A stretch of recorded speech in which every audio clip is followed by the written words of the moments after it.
che è l'obiettivo che sempre di più diventa strategico. The goal increasingly important for the sustainable use of our planet's resources is to exploit all bioresources in order for them to generate added value.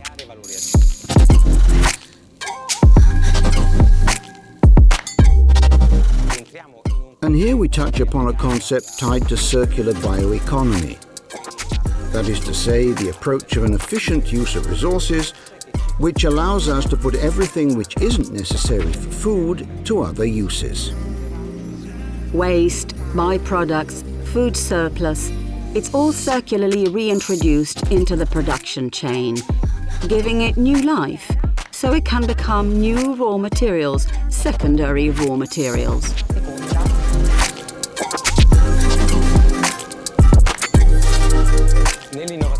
In product and process innovation, one of the technologies that we've used for years has to do with membrane technology.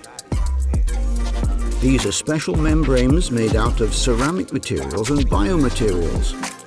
In so doing, we've enabled these businesses to enter the market with innovative new products.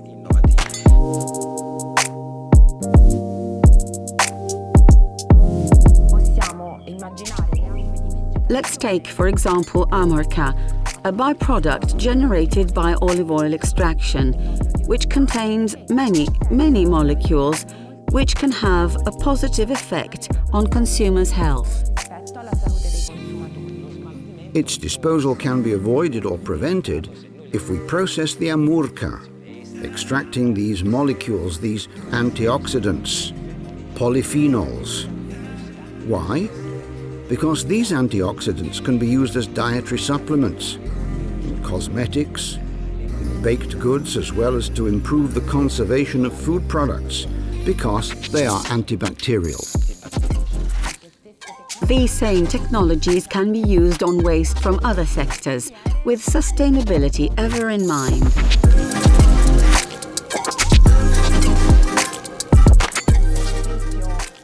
One example is bread, and the acrylamide found in bread and other baked goods. It's a process contaminant.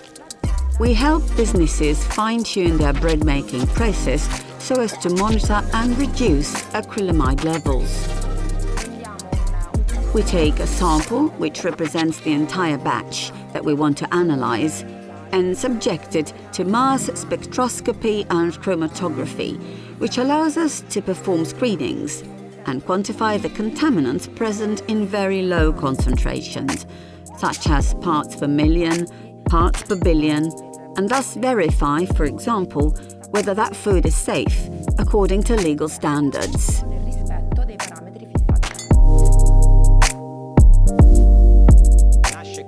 It was here at the ENEA over 20 years ago that this line of research on plant-based vaccines was born. Plants can be programmed to produce that variety of specific molecule, which, once extracted, is transformed into a vaccine. It's an interesting application for developing countries as well. It's a simple and easy-to-use system that's very affordable compared to current techniques.